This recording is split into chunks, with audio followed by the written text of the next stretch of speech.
क्रिस्टलीय ठोस और अक्रिस्टलीय ठोस में अंतर की बात करते हैं। पहला अंतर देखते हैं इनका आकार का। क्रिस्टलीय ठोस होते हैं इनका ज्यामितीय आकार निश्चित होता है, अक्रिस्टलीय ठोस होते हैं इनका ज्यामितीय आकार अनिश्चित होता है। ज्यामितीय आकार निश्चित होता है।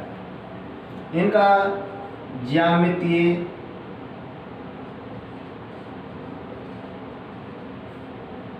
आकार अनिश्चित होता है।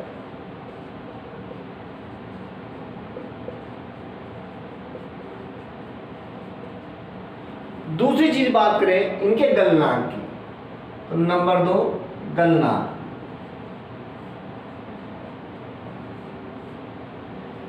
क्रिस्टलीय ठोस होते हैं इनके गलनांक का मान निश्चित होता है तथा अक्रिस्टलीय ठोस होते हैं इनके गलनांक का मान निश्चित नहीं होता है। तो इनका गलनांक निश्चित होता है।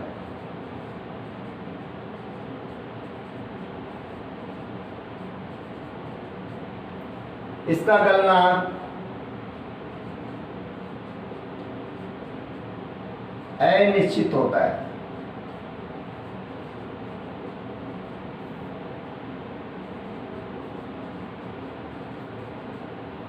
नंबर 3 दैशिकता।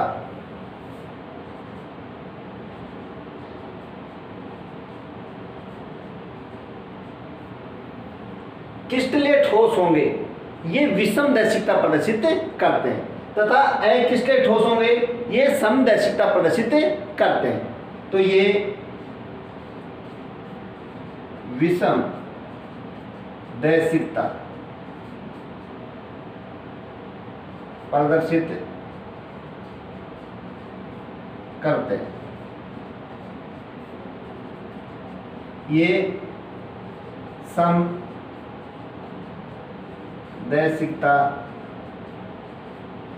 प्रदर्शित करते हैं। चौथे अंतर की बात करते हैं तो इनमें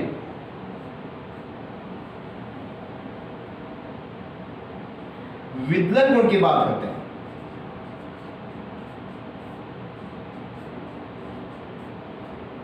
विद्युत गुण का मतलब है इनका काटना।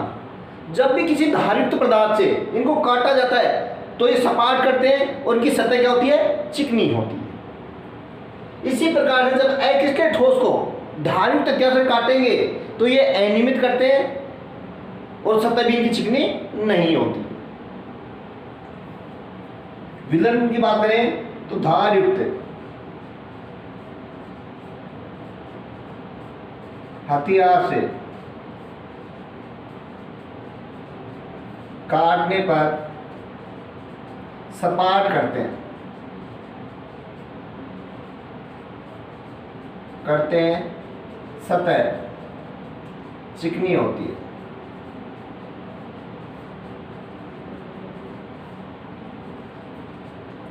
इनको काटेंगे धारयुक्त हथियार से तो अनियमित करते हैं।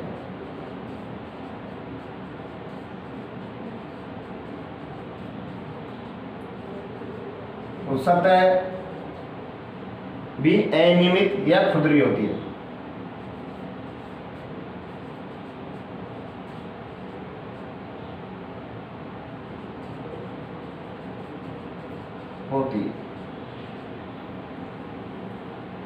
इसके बाद में हम चर्चा करते हैं शीतलन वक्र की।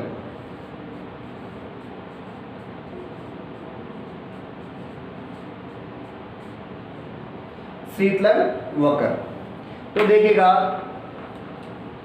पिघली हुई अवस्था से जब इनको ठंडा करेंगे तो क्या होगा, देखिएगा जब पिघली हुई अवस्था है तो नीचे तो हम समय ले लेते हैं, यहां पे हमने ताप ले लिया तो पिघली हुई अवस्था से इनको ठंडा किया तो इनका तापमान कम होता जाता है। इसके बाद में ये ठोस अवस्था में बदलने जाएंगे तब तक ठोस तब तक इनका तापमान स्थिर रहता है। इसके बाद में इनका तापमान कम होना प्रारंभ होता है। तो जो ये शीतलन वक्र होता है ये असतत प्राप्त होता है, असतत प्राप्त होता है।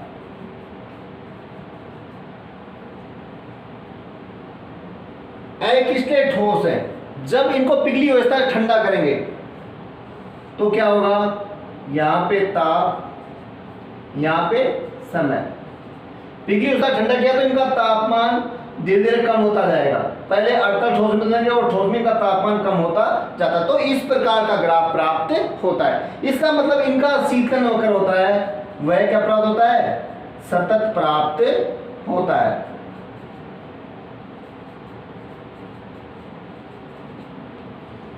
अब इसके बाद में अवयवी कणों की व्यवस्था की बातें करते हैं।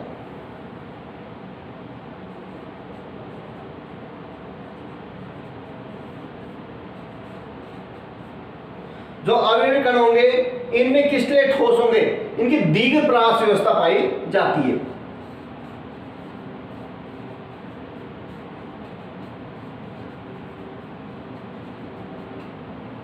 व्यवस्था पाई जाती है।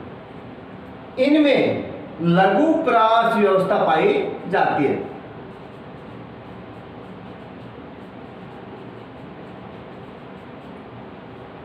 व्यवस्था पाई जाती है। ये क्या होती है कि इनमें जो अवयव कण है वो बहुत दूर तक जुड़ते चले जाते हैं, जैसे हीरे की संरचना में देखा होगा, और इनमें बहुत दूर तक नहीं जुड़े सकते हैं। तो ये होती है लघु परास व्यवस्था। अवयव कण परमाणु या अणु हो सकते हैं। अब इसके बाद में 7 नंबर पे हम उदाहरण की बात कर लेते हैं।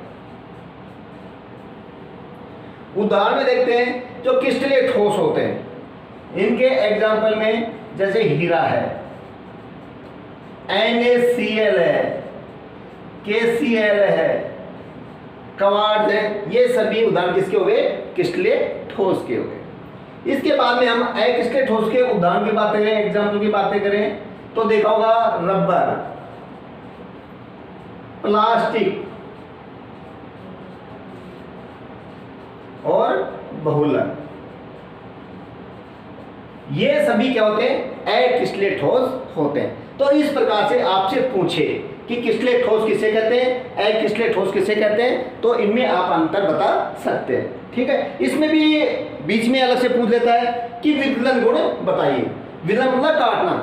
तो क्रिस्टलीय ठोस इनको धारित तथ्य से काटेंगे तो ये सपाट करते हैं, वो सतह क्या होती है इनकी, चिकनी होती है।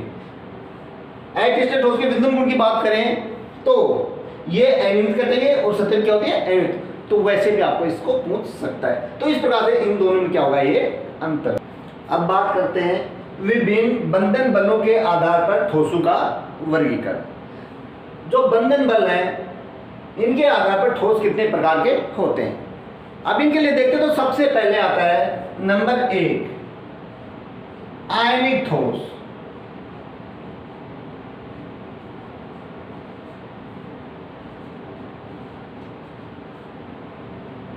पहली चीज ये आती है कि आयनिक ठोस होते क्या हैं, आयनिक ठोस किसे कहते हैं। तो देखिएगा वे ठोस जिनमें आयनिक बंध पाया जाता है क्या कहलाते हैं, आयनिक ठोस कहलाते हैं। जो आयनिक ठोस होते हैं इसमें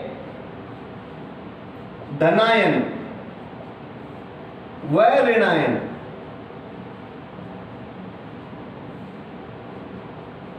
के मध्य में प्रबल आकर्षण बल पाया जाता है।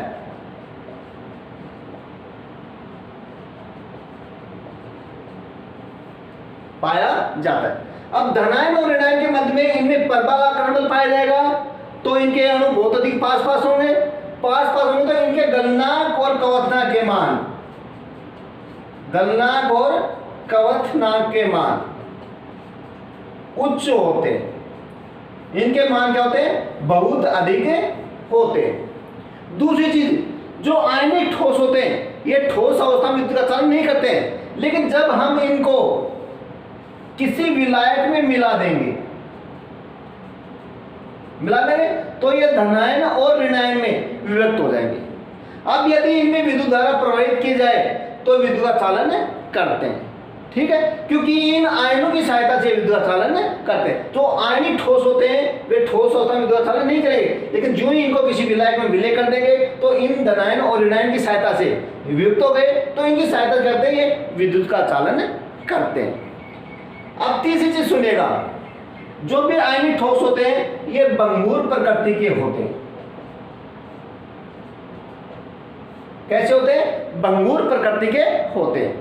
कैसे होते हैं देखिएगा, पहली चीज इसमें जैसे धनायन, इसके बाद में आ गया ऋणायन, फिर धनायन, फिर ऋणायन, इसके बाद में ऋणायन, फिर धनायन, फिर ऋणायन, फिर धनायन, ये हो गया। जब इनके चोट मारेंगे तो चोट मारने की स्थिति क्या हो जाएगी, यहाँ पे धनायन है, यहाँ पे ऋणायन है, यहाँ पे धनायन है, यहाँ पे क्या है, ऋणायन है। जो चोट मारे तो तुरंत खिसक जाएगी, खिसकते हैं यहाँ पे कौन आ गया, ऋणायन, यहाँ पे कौन आ गया, धनायन, यहाँ पे कौन आ गया, ऋणायन, यहाँ पे कौन आ गया, धनायन आ गया। अब समान आवेश का प्रतिकर्षण हो जाएगा, जिसके कारण इनके टुकड़े टुकड़े हो जाते हैं। ठीक है, यही चीज क्या कहलाती है, भंगुरता कहलाती है। ठीक है, तो आयनिक ठोस क्या होते हैं, भंगुर प्रकृति के होते हैं।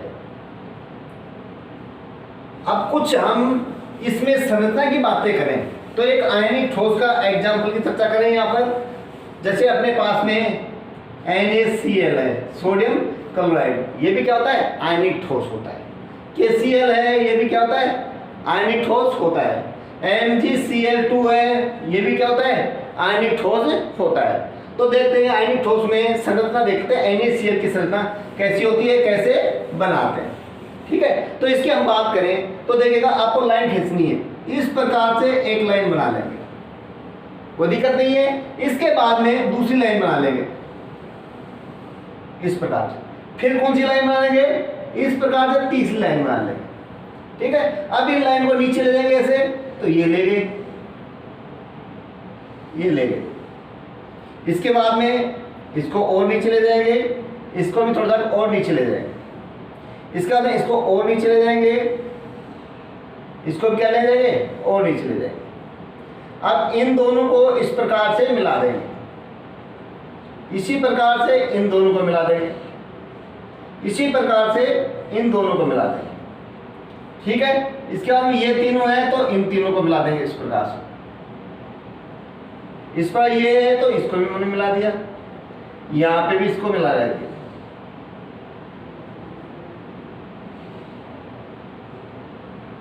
इसी प्रकार से इसको मिला दिया। अब देखिएगा थोड़ा आगे इसमें ये इस पर लाइन खींचेंगे, इस वाली लाइन को नीचे मिला देंगे,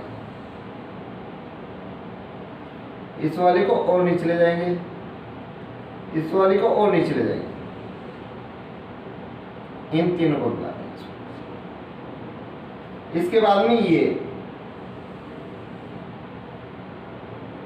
यहाँ पे इसको मिला देंगे, इससे आगे वाले से, इस वाले को इससे मिला देंगे, इस वाले को इससे मिला देंगे, ये वाली तारीख और आएगी, इससे मिलाएंगे, इन तीनों को मिला देंगे, मिल गए।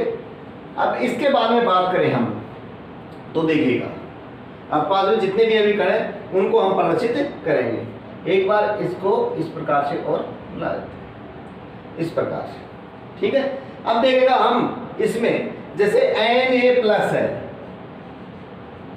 इसको इसके द्वारा रद्द करें, इस प्रकार से कर देंगे। Cl- है, इसको इस प्रकार से व्यक्त करें तो देखेंगे कि यहाँ पे कोनों पे तो कौन होता है, क्लोराइड रहता है, तो ये तो क्लोराइड आयन आ गया। ठीक है, तो यहाँ कौन आ जाएगा, सोडियम आ जाएगा, फिर यहाँ कौन आ जाएगा, क्लोराइड आयन आ जाएगा। यहाँ पे देखें ये कौन है, क्लोराइड है, तो यहाँ कौन आ जाएगा, सोडियम, तो यहाँ कौन आ जाएगा, क्लोराइड आयन आ जाएगा, यहाँ पे कौन आ जाएगा, सोडियम आयन आ जाएगा। इसी प्रकार से यहाँ पर सोडियम, तो यहाँ कौन आ जाएगा, क्लोराइड आ जाएगा, यहाँ पे सोडियम आ जाएगा, इसके बाद यहाँ पे कौन आ जाएगा, क्लोराइड आ जाएगा। अब नीचे चलें तो यहाँ पे क्लोराइड, यहाँ कौन आ जाएगा, सोडियम आ जाएगा, यहाँ पे कौन आ जाएगा, क्लोराइड आ जाएगा।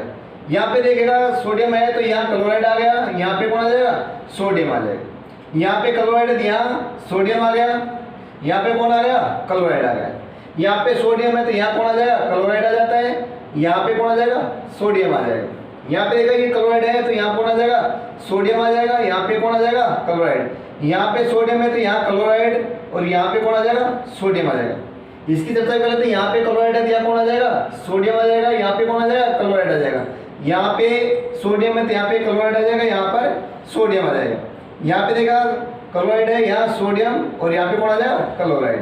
तो इस प्रकार से ये जो संरचना होती है ये किसकी होती है, NaCl की संरचना होती है। ये हो गई सोडियम क्लोराइड की संरचना। सोडियम क्लोराइड है ये क्या होता है, आयनिक ठोस होता है। तो इस प्रकार से हो गया आयनिक ठोस किसे कहते हैं और क्या होता है। अब इसके बाद में दूसरा एग्जाम्पल की चर्चा करते हैं हम, वह बंधन बलों के आधार पर लेते हैं हम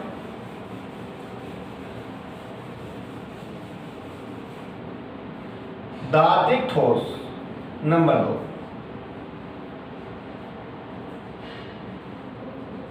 धात्विक ठोस। अभी आता है धात्विक ठोस कहते किसे, धात्विक ठोस होते क्या है। तो देखिएगा धात्विक ठोसों में क्या होता है, धातु आयन होता है। अब इसमें धातु आयन है तो यहाँ पे धातु आयन प्लस बनेगा तो ये इलेक्ट्रॉन त्यागेगा, फिर प्लस इसने इलेक्ट्रॉन त्याग दिया, कोई धातु है, धातुएं जानते हो सभी इलेक्ट्रॉन त्याग धनायन बनाती, तो इस प्रकार से, इसी प्रकार से ये धनायन हो गया, यहाँ पे ऋणायन हो गया, यहाँ पे धनायन हो गया, यहाँ पे ऋणायन हो गया, यहाँ पे धनायन हो गया, यहाँ पे क्या होगा, ऋणायन होता है।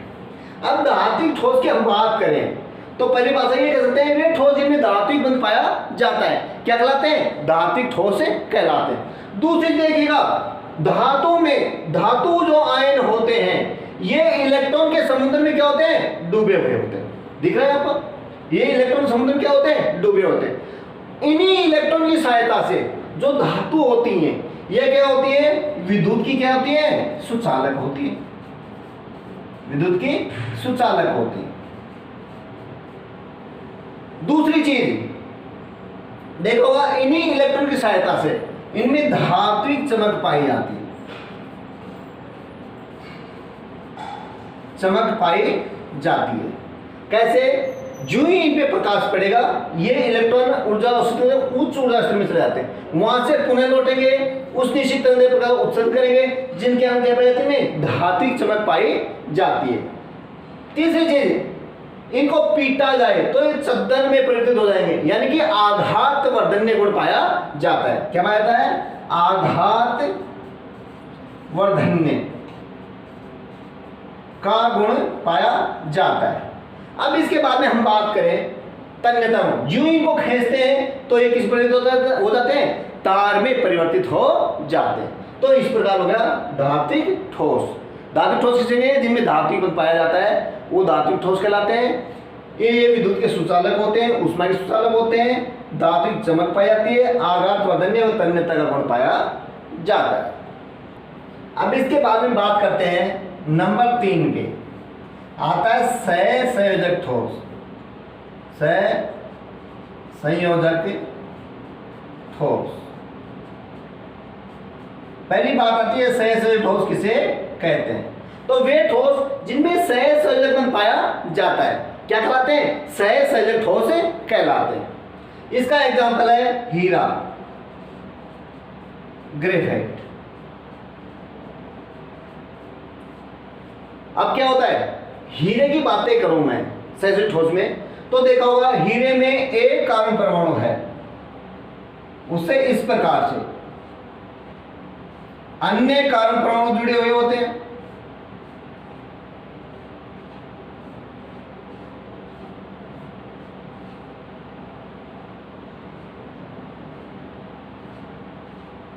तो ये कार्बन परमाणु इस प्रकार से कितने जुड़ा होगा, इसकी चर्चा करें तो 4 अन्य कार्बन परमाणु से जुड़ा हुआ होता है। तो इनमें देखा होगा ये सहसंयोजक बंधु में पाया जाता है, जाल पाया जाता है, जिसके कारण जो सहसंयोजक ठोस होते हैं इनके गलनांक और कवथनांक के मान, गलनांक हो या कवथनांक हो, इनका मान क्या होता है, उच्च होता है। ठीक है, इनका सहसंबंध जाल होता है सहसंबंध में, इसलिए इनको नेटवर्क ठोस भी कहते हैं, ठोस भी कहते हैं। इनको विशाल अणु भी कहते हैं, अणु भी कहते हैं। ठीक है, आपसे कोई पूछे कि हीरा होता है वह बहुत अधिक कठोर होता है, क्यों है? क्योंकि हीरे की संरचना में सहसंबंध बंधु क्या पाया जाता है? जाल पाया जाता है। इस जाल को तोड़ने के लिए अधिक ऊर्जा की आवश्यकता पड़ेगी, इसलिए हीरा बहुत अत्यधिक कठोर होता है। अब हम इसी में चर्चा करें ग्रेफाइट की, तो ग्रेफाइट अपवाद होता है। यह क्या होता है? मुलायम होता है। ग्रेफाइट की संरचना की बात करें हम इस प्रकार से, तो ग्रेफाइट में एक कार्बन परमाणु 3 अन्य कार्बन परमाणु से इस प्रकार से जुड़ा हुआ होता है।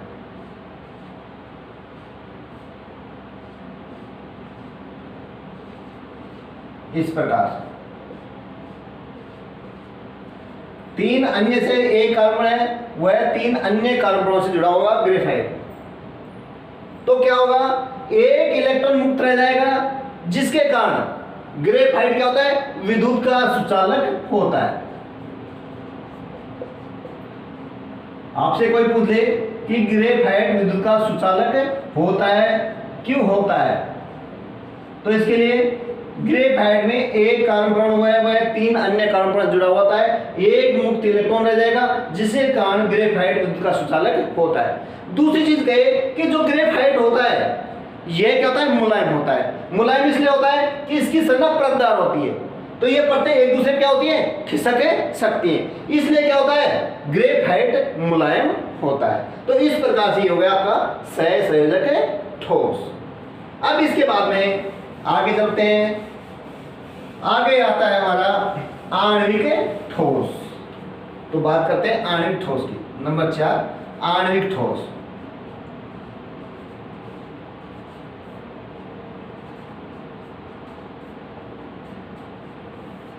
तो पहले से आणविक ठोस कहते हैं किसे? सुनेगा, वे ठोस जिनकी आणविक संरचना पाई जाती है। आणविक संरचना होती है यानी कि संरचना में भाग अणु लेते हैं। दूसरी चीज, आणविक ठोसों में दुर्बल वान डेर वाल बल पाया जाता है, दुर्बल वान डेर वाल बल पाया जाता है।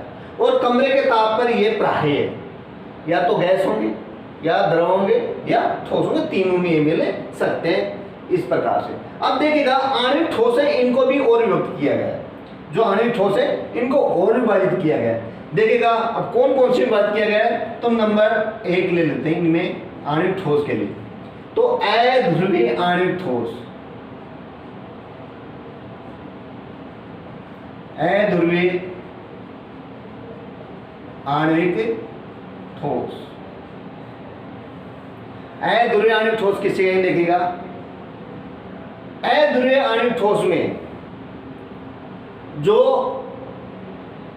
अणु होंगे वे अध्रुवीय प्रकृति के होते हैं। ठीक है, जैसे Cl2, O2, N2, इस प्रकार जो ये अणु होते हैं ये क्या होते हैं? अध्रुवीय होते हैं। दूसरी चीज, इनमें लंदन बल पाया जाता है, लंदन बल पाया जाता है। ठीक है, या लंदन बल को तत्कालिक द्विध्रुव प्रेरित द्विध्रुव आकर्षण भी कहते हैं। ठीक है, तीसरी देखेगा अध्रुवीय ठोस होंगे ये कमरे के ताप पर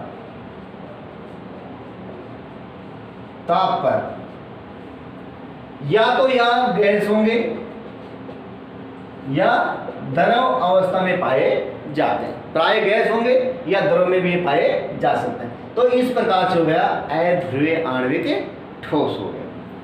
अब सेकंड, ध्रुवीय आणविक ठोस। सुनिएगा, ध्रुवीय आणविक ठोस उन्हें कहते हैं जिनमें आणविक संरचना में जो अणु होंगे वे ध्रुवीय प्रकृति के होते हैं। तो ध्रुवीय आणविक ठोस कहलाते हैं। इनमें द्विध्रुव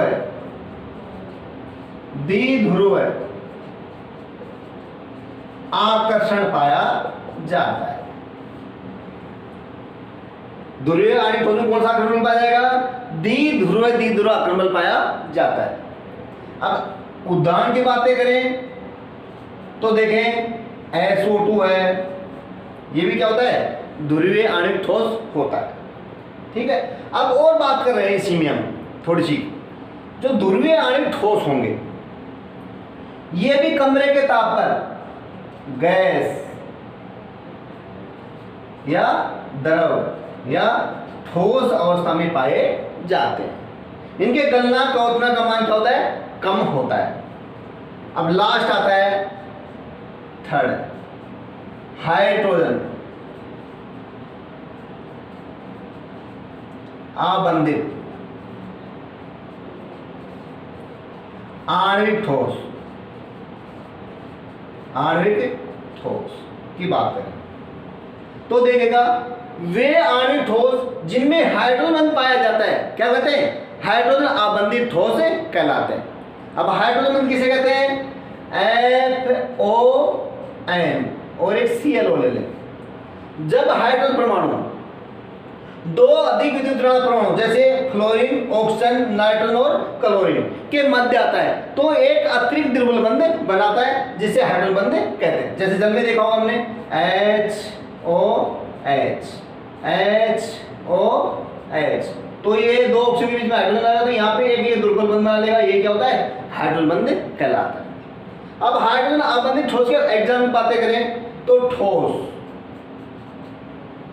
H2 यानी कि बर्फ, ठोस एथेनॉल, ठोस C2H5OH, ये भी क्या है? हाइड्रोजन आबंधित ठोस है। तो इस प्रकार से विभिन्न बंधन बलों के आधार पर ठोस होते हैं। वे कितने प्रकार के हो गए? 4 प्रकार के हो गए, आयनिक ठोस, धात्विक ठोस, सैद्धांतिक ठोस और आणविक ठोस। आणविक ठोस था उसको 3 में और डिवाइड कर देते हैं। ध्रुवीय आणविक ठोस हो गया, ध्रुवीय आणविक ठोस हो गया और हाइड्रोजन आबंधित आणविक ठोस। इस प्रकार से ये हो गया आपका कंप्लीट।